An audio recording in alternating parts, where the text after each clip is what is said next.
Mukhabat 2 milyon pesos nga alahas ang nakawat sa mga tulisan sulod sa SM City Mall sa Cagayan de Oro kagabi.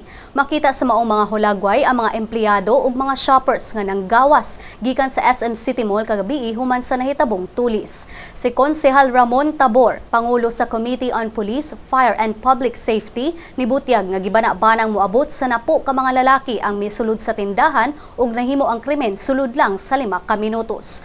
Dugang ni Tabor nga posibleng ang mga suspect mausab ang nalambigit sa pagtuli sa usa ka online casino sa syudad. Matud ni Tabor nga si City Police Chief Superintendent Graciano Mijares misiguro sa pagdugang og mga pulis karong semana alang sa seguridad sa syudad.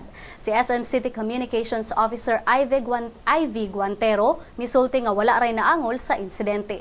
Magpatawag og emergency meeting si Cagayan de Oro City Mayor Oscar Moreno kauban sa mga pulis ug militar ug ubang ahensya karong adlaw kalabot sa insidente.